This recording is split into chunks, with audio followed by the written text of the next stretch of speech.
ไปสวัสดีสบายดีเนาะเจริญพรยังพรยังไงพี่ทุกท่านทุกคนที่กำลังติดตามน้องพี่ตอนนี้น้องพี่มาถึงอำเภอเมืองง่อยและเมืองไม้เก่าบังเอิญพอดีว่ามีอาหารเพี้ยนเรือเนาะไปชื่ออะไรกัน เห็นเรือ ไปแจกให้กับเล็กน้อยนะคนมาต่างบ้านต่างบ้านมันอยู่ไกลมาเฮียนในเมืองเนาะกับพวกหัวได้สิมีโซ่แล้ววันนี้นะ นี่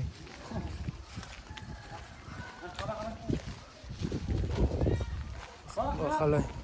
ของไม่ออกของไม่ออก มาเด็กเนี่ย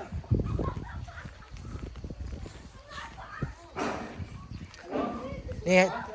ให้อาจารย์ก็ได้สินะให้อาจารย์เลยสินะเอาเลย อาจารย์เขาไม่เห็นคนนึง โอ้ให้อาจารย์หมดเลยไม่ให้อาจารย์หมดเลยอาจารย์ทงหนึ่งเฮียทงให้อาจารย์หมดแล้วก็เลี้ยวไปเอา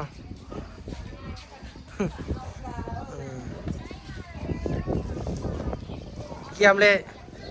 เกี่ยมฟอนน่ะเกี่ยมเลยเบิ้งพุทธบุเกี่ยมอาจารย์ครูเอาบอกไปเนี่ย ไหนถูกบ้างผมยุ่ง อยู่ ผู้อาจารย์เนาะ อาจารย์ ผู้อาจารย์จะมา เป็นยังดอก แข่งจะบู้กัน ต่างเมืองต่างบ้านต่างเมืองต่างบ้าน ทั้งบ้าน เอาเลยบ้านอื่น ค่ะ ยังไงตัวอำเภออะไรจำวันนี้อาหารเพี้ยนมันเหลือเนาะเหลือหลายเลยนะแต่บ้านส่วนจะบริเจาบริสั่งเถอะก็ได้มาให้มาแจกต่อให้นี่ครู ขอบใจหลายๆ นับเลย เอา เพิ่นใบหันเป็นเลยขอบใจ เอามานี่นะโอเค ขอบใจ นี่ครู